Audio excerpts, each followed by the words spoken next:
नमस्कार, मैं आशुतोष शर्मा आप सभी का फिर से बहुत बहुत स्वागत करता हूं आपके अपने किताबों के इस यूट्यूब चैनल पर।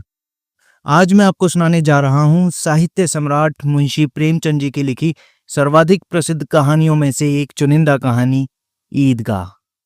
तो चलिए बिना देर किए शुरू करते हैं और बढ़ते हैं कहानी की ओर।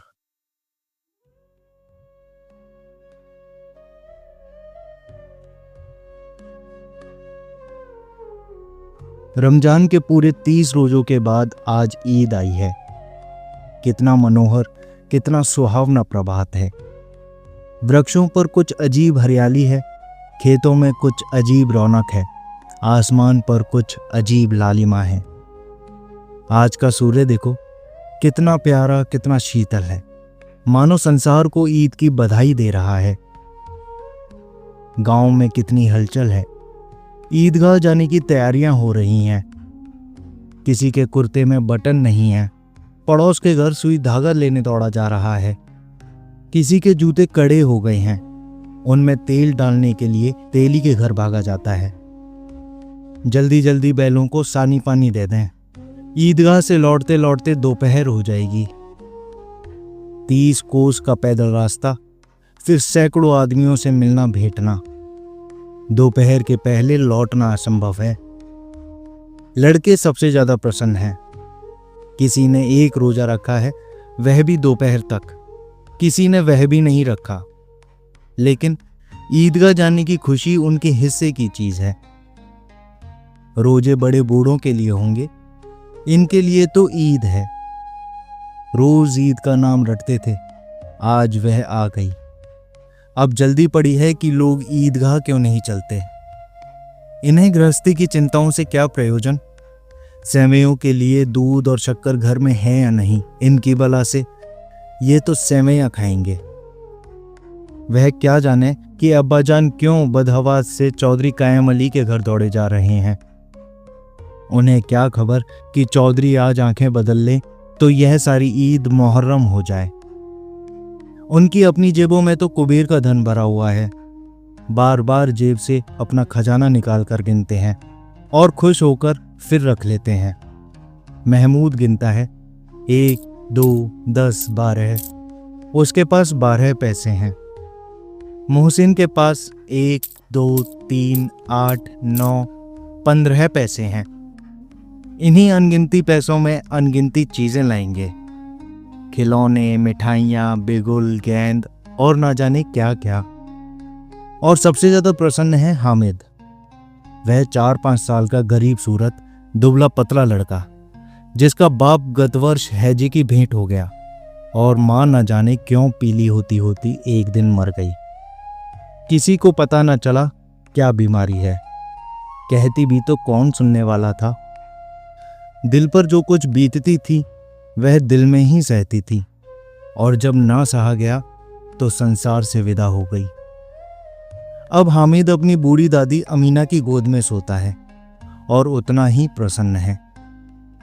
उसके अब्बाजान रुपए कमाने गए हैं, बहुत सी थैलियां भरकर लेकर आएंगे। अम्मी जान अल्लाह मियाँ के घर से उसके लिए बड़ी अच्छी अच्छी चीजें लाने गई है, इसलिए हामिद प्रसन्न है। आशा तो बड़ी चीज है, और फिर बच्चों की आशा, उनकी कल्पना तो राई का पर्वत बना लेती है। हामिद के पांव में जूते नहीं हैं, सिर पर एक पुरानी धुरानी टोपी है जिसका घोट भी काला पड़ गया है। फिर भी वह प्रसन्न है। जब उसके अब्बाजान थैलियां और अम्मी जान नियामतें लेकर आएंगी तो वह दिल के अरमान निकाल लेगा। तब देखेगा महमूद, मोहसिन, नूरे और सम्मी कहां से उतने पैसे निकालेंगे। अभागिन अमीना अपनी कोठरी में बैठी रो रही है। आज ईद का दिन और उसके घर में दाना नहीं। आज आबिद होता तो क्या इसी तरह ईद आती और चली जाती। इस अंधकार और निराशा में वह डूबी जा रही थी। किसने बुलाया था इस निगौड़ी ईद को। इस घर में उसका काम नहीं। लेकिन हामिद, उसे किसी के मरने जीने से क्या मतलब। उसके अंदर प्रकाश है और बाहर आशा।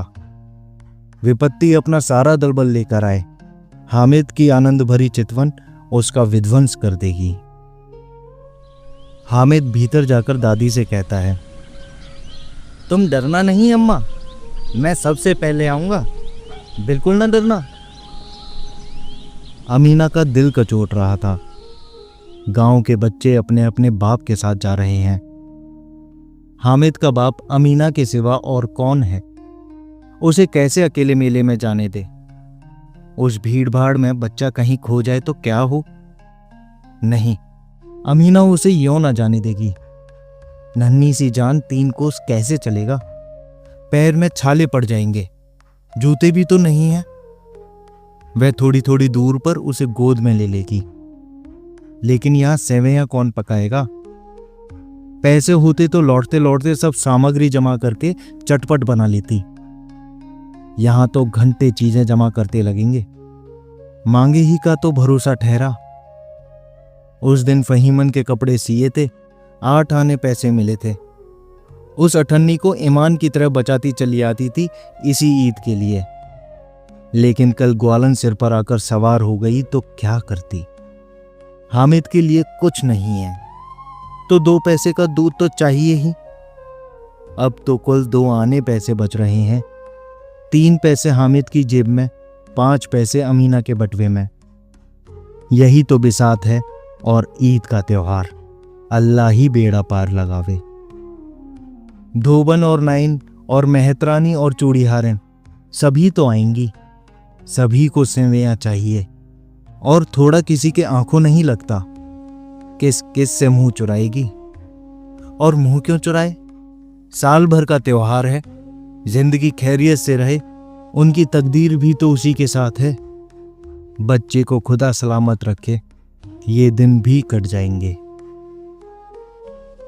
गांव से मेला चला और बच्चों के साथ हामिद भी जा रहा था।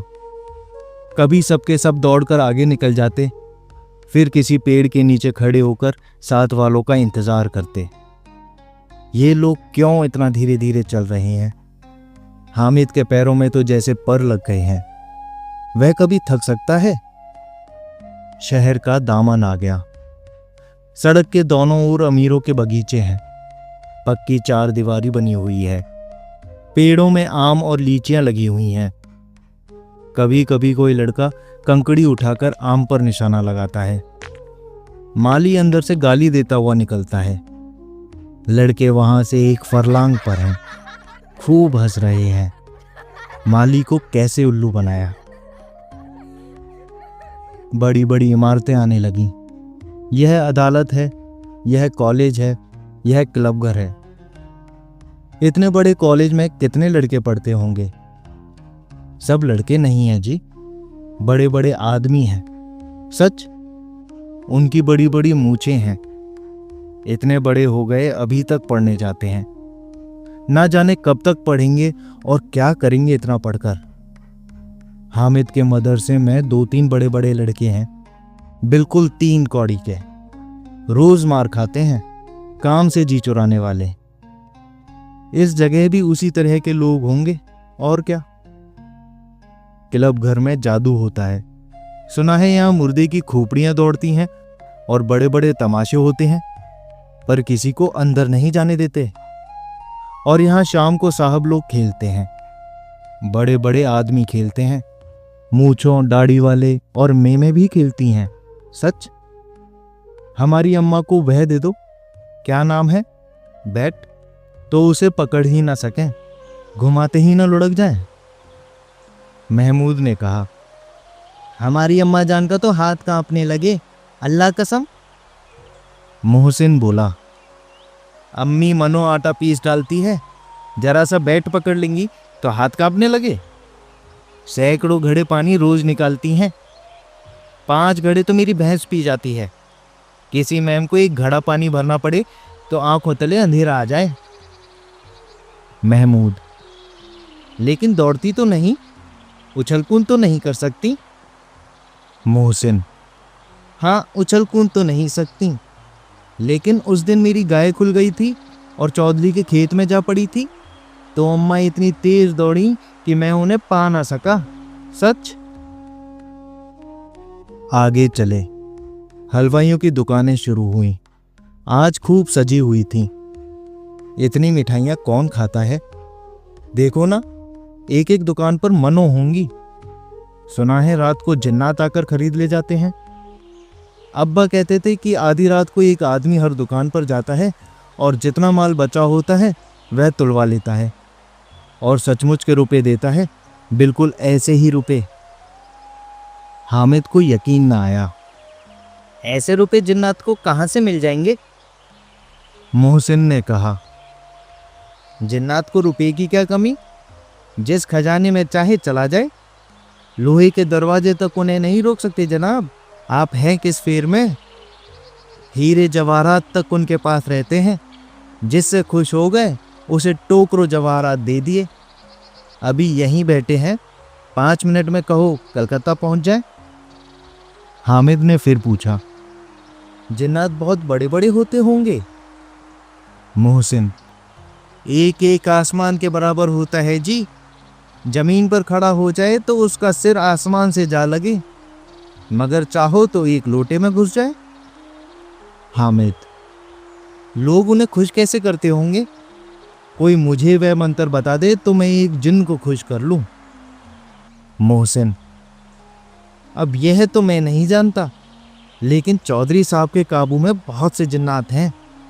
कोई चीज चोरी हो जाए, चौधरी साहब उसका पता लगा देंगे और चोर का नाम भी बता देंगे। जुमराती का बछवा उस दिन खो गया था। 30 दिन हैरान हुए, कहीं ना मिला।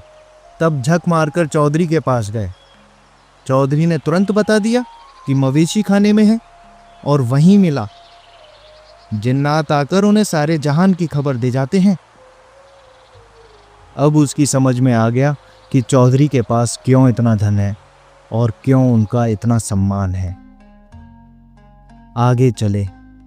यह पुलिस लाइन है। यहीं सब कांस्टेबल कवायद करते हैं। रेटन, फाइफो रात को बेचारे घूम घूम कर पहरा देते हैं, नहीं चोरियां हो जाए। मोहसिन ने प्रतिवाद किया, यह कांस्टेबल पहरा देते हैं? तभी तुम बहुत जानते हो। अजी हजरत यही चोरी कराते हैं। शहर के जितने चोर डाकू हैं सब इनसे मिले रहते हैं। रात को ये लोग चोरों से तो कहते हैं चोरी करो, और आप दूसरे मोहल्ले में जाकर जागते रहो पुकारते हैं। जब ही इन लोगों के पास इतने रुपए आते हैं। मेरे मामू एक थाने में कांस्टेबल हैं। 20 रुपये महीना पाते हैं, लेकिन 50 रुपये घर भेजते हैं। अल्लाह कसम। मैंने एक बार पूछा था कि मामू आप इतने रुपए कहाँ से पाते हैं? हंसकर कहने लगे, बेटा अल्लाह देता है। फिर आप ही बोले, हम लोग चाहे तो एक दिन में लाखों मार लाएं, पर हम तो इतना ही लेते हैं जिसमें अपनी बदनामी ना हो और नौकरी ना चली जाए। हामिद ने पूछा, यह लोग चोरी करवाते हैं तो कोई इन्हें पकड़ता नहीं? मोहसिन उसकी नादानी पर दया दिखाकर बोला, अरे पागल, इन्हें कौन पकड़ेगा? पकड़ने वाला तो यह खुद है, लेकिन अल्लाह इन्हें सजा भी खूब देता है। हराम का माल हराम में जाता है। थोड़े ही दिन हुए मामू के घर में आग लग गई। सारी लेई पूंजी जल गई। एक बर्तन तक ना बचा। कई दिन पेड़ के नीचे सोए, अल्लाह कसम पेड़ के नीचे। फिर ना जाने कहाँ से 100 कर्ज लाए तो बर्तन भांडे आए। हामिद, 100 तो 50 से ज्यादा होते हैं। कहाँ 50 कहाँ 100। 50 एक थैली भर होता है, 100 तो 2 थैली में भी ना आवे। अब बस्ती घनी होने लगी थी। ईदगाह जाने वालों की टोलियां नजर आने लगी।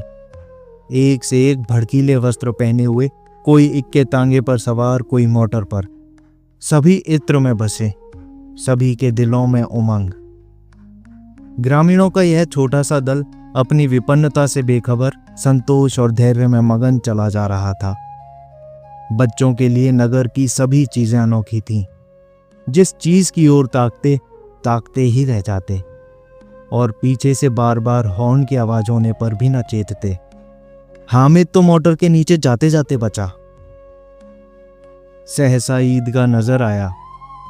ऊपर इमली के घने वृक्षों की छाया, नीचे पक्का फर्श है।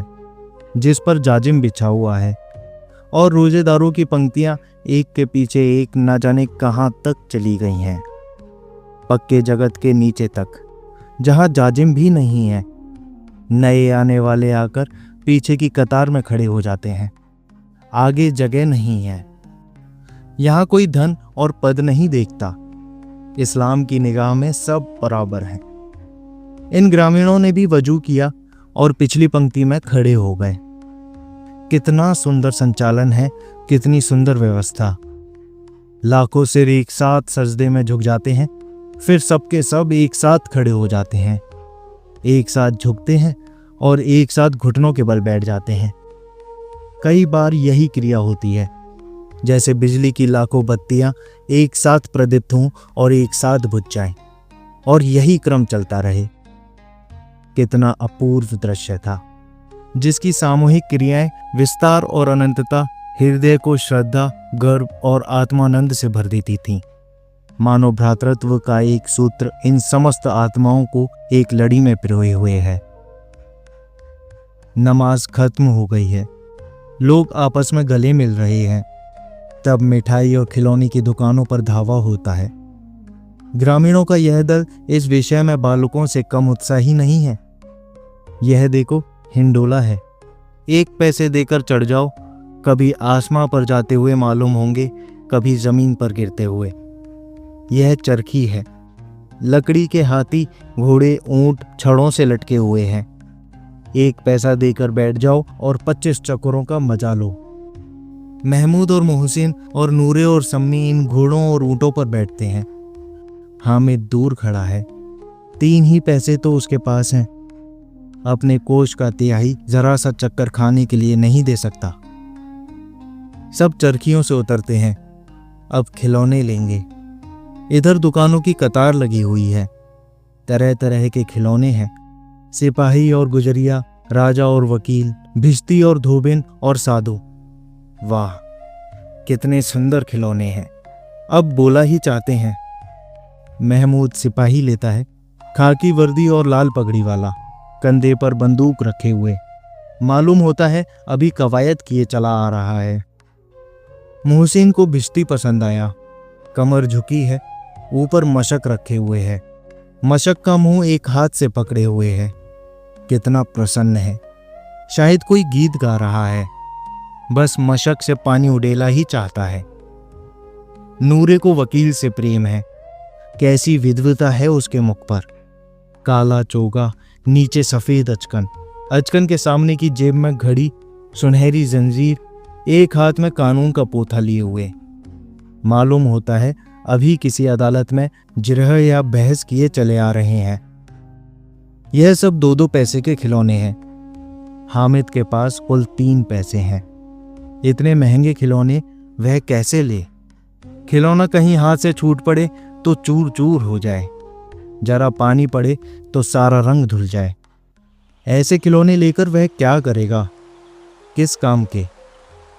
मोहसिन, मेरा भिश्ती रोज पानी दे जाएगा सांझ सवेरे। महमूद, और मेरा सिपाही घर का पहरा देगा, कोई चोर आवेगा तो फौरन बंदूक से फैर कर देगा। नूरे, और मेरा वकील खूब मुकदमा लड़ेगा। सम्मी, और मेरी धोबिन रोज कपड़े धोएगी। हामिद खिलौने की निंदा करता है। मिट्टी के ही तो हैं, गिरे तो चकनाचूर हो जाएंगे। लेकिन ललचाई हुई आंखों से खिलौनों को देख रहा है और चाहता है कि जरा देर के लिए उन्हें हाथ में ले सकता। उसके हाथ अनायास ही लपकते हैं, लेकिन लड़के इतने त्यागी नहीं होते, विशेषकर जब अभी नया शौक है। हामिद ललचाता रह जाता है। खिलौनों के बाद मिठाइयाँ आती हैं। किसी ने रेवड़ियाँ ली हैं, किसी ने गुलाब जामुन, किसी ने सोहन हलवा। मजे से खा रहे हैं। हामिद उनकी बिरादरी से पृथक है। अभागे के पास 3 पैसे हैं, क्यों नहीं कुछ लेकर खाता? ललचाई आंखों से सबकी ओर देखता है। मोहसिन कहता है, हामिद रेवड़ी ले जा, कितनी खुशबूदार है। हामिद को संदेह हुआ, यह केवल क्रूर विनोद है। मोहसिन इतना उदार नहीं है, लेकिन यह जानकर भी वह उसके पास जाता है। मोहसिन दोने से एक रेवड़ी निकालकर हामिद की ओर बढ़ाता है। हामिद हाथ फैलाता है। मोहसिन रेवड़ी अपने मुंह में रख लेता है। महमूद, नूरे और सम्मी खूब तालियां बजा बजा कर हंसते हैं। हामिद खिसिया जाता है। मोहसिन, अच्छा, अब की जरूर देंगे हामिद, अल्लाह कसम, ले जा। हामिद, रखे रहो, क्या मेरे पास पैसे नहीं है? सम्मी, 3 ही पैसे तो हैं, 3 पैसे में क्या क्या लोगे? महमूद, हमसे गुलाब जामुन ले जा हामिद, मोहसिन बदमाश है। हामिद, मिठाई कौन बड़ी नेमत है, किताब में इसकी कितनी बुराइयां लिखी हैं। मोहसिन, लेकिन दिल में कह रहे होंगे कि मिले तो खा लें, अपने पैसे क्यों नहीं निकालते? महमूद, हम सब समझते हैं इसकी चालाकी, जब हमारे सारे पैसे खर्च हो जाएंगे तो हमें ललचा ललचा कर खाएगा। मिठाइयों के बाद कुछ दुकानें लोहे की चीजों की हैं, कुछ गिलट और कुछ नकली गहनों की। लड़कों के लिए यहाँ कोई आकर्षण ना था, वह सब आगे बढ़ जाते हैं। हामिद लोहे की दुकान पर रुक जाता है। कई चिमटे रखे हुए थे। उसे ख्याल आया दादी के पास चिमटा नहीं है। तवे से रोटियां उतारती है तो हाथ जल जाता है। अगर वह चिमटा ले जाकर दादी को दे दे तो वह कितनी प्रसन्न होगी, फिर उनकी उंगलियां कभी ना जलेंगी। घर में एक काम की चीज हो जाएगी। खिलौने से क्या फायदा, व्यर्थ में पैसे खराब होते हैं। जरा देर ही तो खुशी होती है, फिर तो खिलौनों को कोई आंख उठाकर भी नहीं देखता। या तो घर पहुंचते पहुंचते टूट फूट कर बराबर हो जाएंगे, या छोटे बच्चे जो मेले में नहीं आए हैं जिद करके ले लेंगे और तोड़ डालेंगे। चिमटा कितने काम की चीज है। रोटियां तवे से उतार लो, चूल्हे में सेक लो। कोई आग मांगने आवे तो झटपट चूल्हे से आग निकाल कर उसे दे दो। अम्मा बेचारी को कहाँ फुर्सत है कि बाजार आए, और इतने पैसे ही कहाँ मिलते हैं। रोज हाथ जला लेती है। हामिद के साथी आगे बढ़ गए हैं। सबिल पर सबके सब शरबत पी रहे हैं। देखो सब कितने लालची हैं। इतनी मिठाइयां ली, मुझे किसी ने एक भी ना दी। उस पर कहते हैं मेरे साथ खेलो, मेरा यह काम करो। अब अगर किसी ने काम करने को कहा तो पूछूंगा। खाएं मिठाइयां, आप मुंह सड़ेगा, फोड़े फुंसियां निकलेंगी, आप ही जवान चटोरी हो जाएगी। तब घर के पैसे चुराएंगे और मार खाएंगे। किताब में झूठी बातें थोड़ी ही लिखी हैं। मेरी जवान क्यों खराब होगी। अम्मा चिमटा देखते ही दौड़कर मेरे हाथ से ले लेंगी और कहेंगी मेरा बच्चा अम्मा के लिए चिमटा लाया है। हजारों दुआएं देंगी। फिर पड़ोस की औरतों को दिखाएंगी। सारे गांव में चर्चा होने लगेगी, हामिद चिमटा लाया है, कितना अच्छा लड़का है। इन लोगों के खिलौनों पर कौन दुआएं देगा। बड़ों की दुआएं सीधे अल्लाह के दरबार में पहुंचाती हैं और तुरंत सुनी जाती हैं। मेरे पास पैसे नहीं हैं, तभी तो मोहसिन और महमूद यूं मिजाज दिखाते हैं। मैं भी इनको मिजाज दिखाऊंगा। खेलें खिलौने और खाएं मिठाइयां। मैं नहीं खेलता खिलौने, किसी का मिजाज क्यों सहूं। मैं गरीब से ही किसी से कुछ मांगने तो नहीं जाता। आखिर अब्बा जान कभी ना कभी तो आएंगे, अम्मा भी आएंगी ही। फिर इन लोगों से पूछूंगा कितने खिलौने लोगे। एक एक को टोकरियां खिलौने दूं और दिखा दूं कि दोस्तों के साथ इस तरह सलूक किया जाता है। यह नहीं कि एक पैसे की रेवड़ियां ली तो चिड़ा चिड़ा कर खाने लगे। सब के सब खूब हंसेंगे कि हामिद ने चिमटा लिया है। हंसे मेरी बला से। उसने दुकानदार से पूछा, यह चिमटा कितने का है? दुकानदार ने उसकी ओर देखा और कोई आदमी साथ न देखकर बोला, यह तुम्हारे काम का नहीं है जी, बिकाऊ है। बिकाऊ क्यों नहीं है और यहाँ क्यों लाद लाए हैं? तो बताते क्यों नहीं क्या पैसे का है? 6 पैसे लगेंगे। हामिद का दिल बैठ गया। अच्छा ठीक ठीक, 5 पैसे लगेंगे, लेना हो लो, नहीं तो चलते बनो। हामिद ने कलेजा मजबूत करके कहा, 3 पैसे लोगे? यह कहता हुआ वह आगे बढ़ गया कि दुकानदार की घुड़कियां ना सुने। लेकिन दुकानदार ने घुड़कियां नहीं दी, बल्कि बुलाकर चिमटा दे दिया। हामिद ने उसे इस तरह कंधे पर रखा मानो बंदूक है, और शान से अकड़ता हुआ संगियों के पास गया। जरा सुने सबके सब क्या क्या आलोचनाएं करते हैं। मोहसिन ने हंसकर कहा, यह चिमटा क्यों लाया पगले? इसका क्या करेगा? हामिद ने चिमटे को जमीन पर पटक कर कहा, जरा अपना भिश्ती जमीन पर गिरा दो, सारी पसलियां चूर चूर हो जाएं बच्चा की। महमूद बोला, तो यह चिमटा कोई खिलौना है? हामिद, खिलौना क्यों नहीं? अभी कंधे पर रखा बंदूक हो गई, हाथ में लिया फकीरों का चिमटा हो गया। चाहूं इसे मंजीरे की तरह काम ले सकता हूं। एक चिमटा जमा दूं तो तुम लोगों के सारे खिलौने की जान निकल जाए। तुम्हारे खिलौने कितने ही जोर लगावे, वे मेरे चिमटे का बाल भी बांका नहीं कर सकते। मेरा बहादुर शेर है चिमटा। सम्मी ने खंजरी ली थी, प्रभावित होकर बोला, मेरी खंजरी से बदलोगे? 2 आने की है। हामिद ने खंजरी की ओर उपेक्षा से देखा। मेरा चिमटा चाहे तो तुम्हारी खंजरी का पेट फाड़ डाले। बस एक चिमटे की झिल्ली लगा दी, डब डब बोलने लगी। जरा सा पानी लग जाए तो खत्म हो जाए। मेरा बहादुर चिमटा आग में, पानी में, तूफान में बराबर डटा खड़ा रहेगा। चिमटे ने सभी को मोहित कर लिया। लेकिन अब पैसे किसके पास धरे हैं? फिर मेले से दूर निकल आए हैं। 9 कब के बज गए। धूप तेज हो रही है। घर पहुंचने की जल्दी हो रही थी। बाप से जिद भी करें तो चिमटा नहीं मिल सकता। हामिद है बड़ा चालाक, इसलिए बदमाश ने अपने पैसे बचा रखे थे। अब बालकों के 2 दल हो गए हैं। मोहसिन, महमूद, सम्मी और नूरे एक तरफ हैं, हामिद अकेला दूसरी तरफ। शास्त्रार्थ हो रहा है। सम्मी तो विधर्मी हो गया, दूसरे पक्ष से जा मिला। लेकिन मोहसिन, महमूद और नूरे भी हामिद से 1-1, 2-2 साल बड़े होने पर भी हामिद के आघातों से आतंकित हो उठे हैं। उसके पास न्याय का बल है और नीति की शक्ति। एक ओर मिट्टी है और दूसरी ओर लोहा। जो इस वक्त अपने को फौलाद कह रहा है वह अजय है, घातक है। अगर कोई शेर आ जाए तो मियाँ भिश्ती के छक्के छूट जाएं। मियाँ सिपाही मिट्टी की बंदूक छोड़कर भागें। वकील साहब की नानी मर जाए, चोगे में मुंह छिपाकर जमीन पर लेट जाए। मगर यह चिमटा, यह बहादुर, यह रुस्तमे हिंद लपककर शेर की गर्दन पर सवार हो जाएगा और उसकी आंखें निकाल लेगा। मोहसिन ने एड़ी चोटी का जोर लगाकर कहा, अच्छा, पानी तो नहीं भर सकता?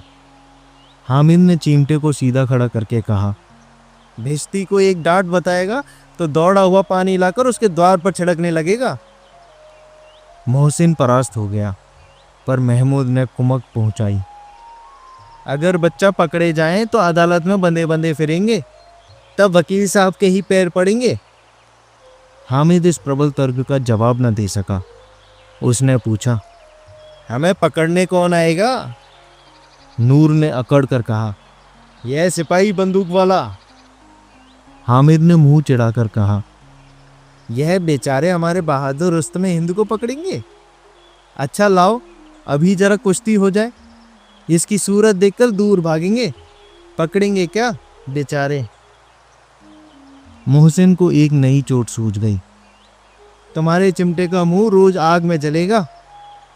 उसने समझा था कि हामिद लाजवाब हो जाएगा, लेकिन यह बात ना हुई। हामिद ने तुरंत जवाब दिया, आग में बहादुर ही कूदते हैं जनाब। तुम्हारे यह वकील, सिपाही, भिश्ती लौंडियों की तरह घर में घुस जाएंगे।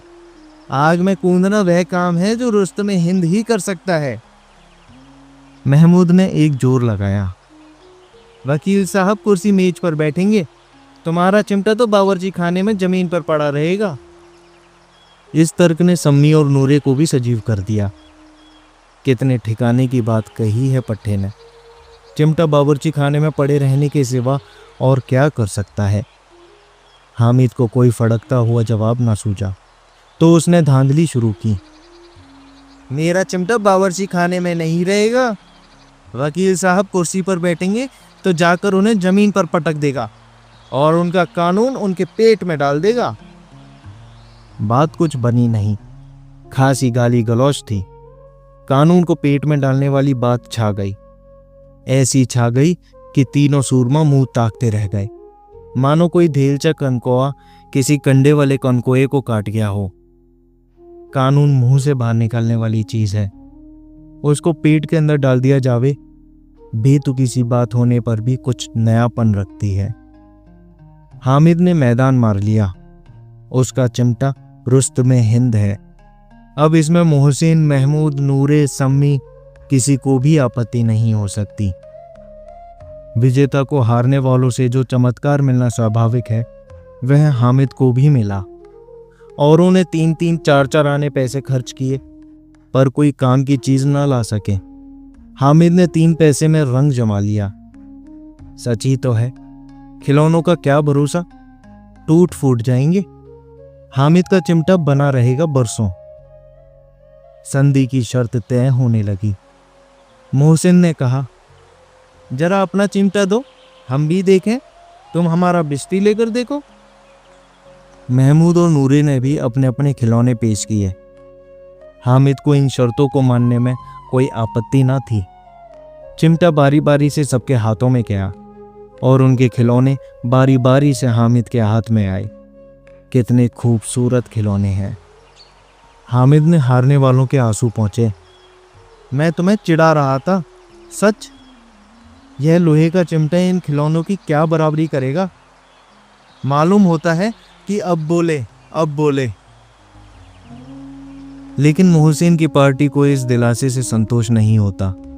चिमटे का सिक्का खूब बैठ गया है। चिपका हुआ टिकट अब पानी से नहीं छूट रहा है। मोहसिन, लेकिन इन खिलौनों के लिए कोई हमें दुआ तो ना देगा।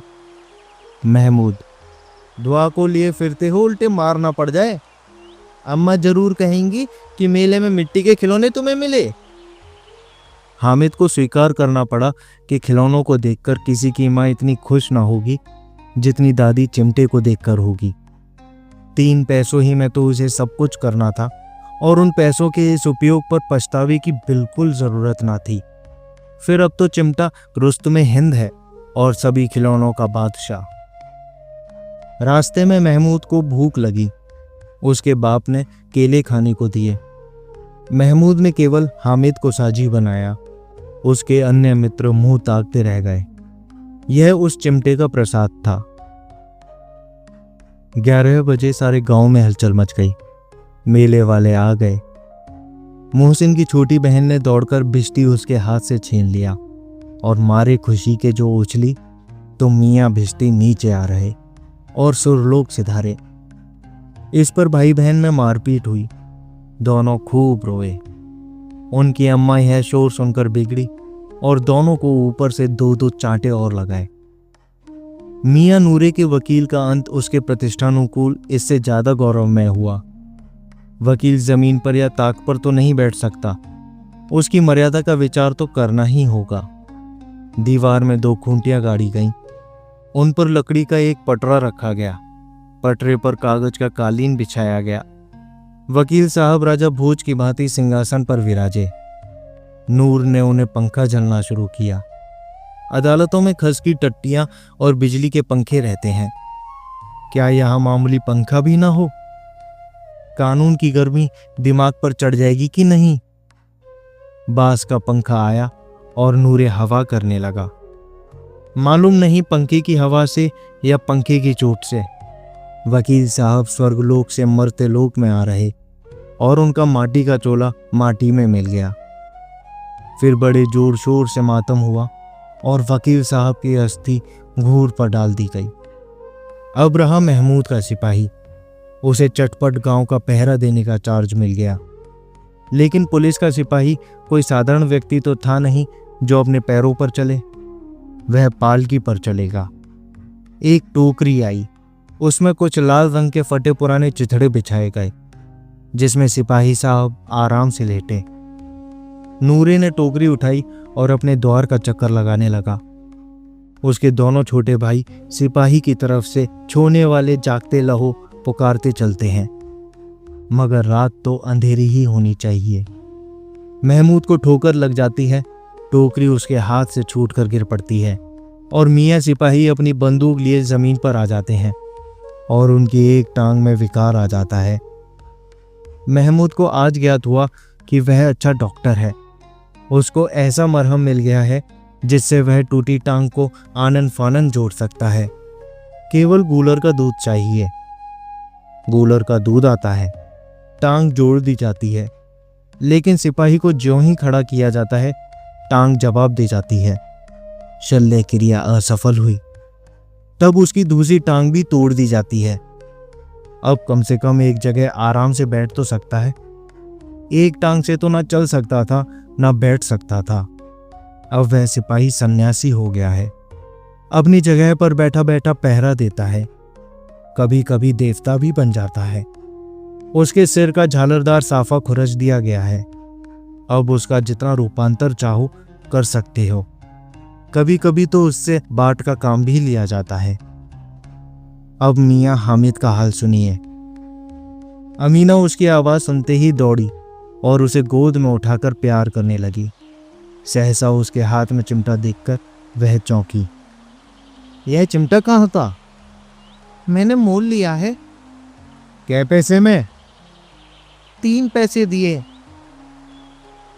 अमीना ने छाती पीट ली। हाय, ये कैसा बेसमझ लड़का है कि 2 पैर हुए कुछ खाया ना पिया, लाया क्या यह चिमटा? सारे मेले में तुझे और कोई चीज ना मिली जो ये लोहे का चिमटा उठा लाया? हामिद ने अपराधी भाव से कहा। तुम्हारी उंगलियां तवे से जल जाती थी अम्मा, इसलिए मैंने इसे लिया। बुढ़िया का क्रोध तुरंत स्नेह में बदल गया, और स्नेह भी वह नहीं जो प्रगल्भ होता है और अपनी सारी कसक शब्दों में बिखेर देता है। यह मूक स्नेह था, खूब ठोस रस और स्वाद से भरा हुआ। बच्चे में कितना त्याग, कितना सद्भाव और कितना विवेक है। दूसरों को खिलौने लेते और मिठाई खाते देखकर इसका मन कितना ललचाया होगा। इतना जब्त इससे हुआ कैसे? वहां भी इसे अपनी बुढ़िया दादी की याद बनी रही। अमीना का मन गदगद हो गया।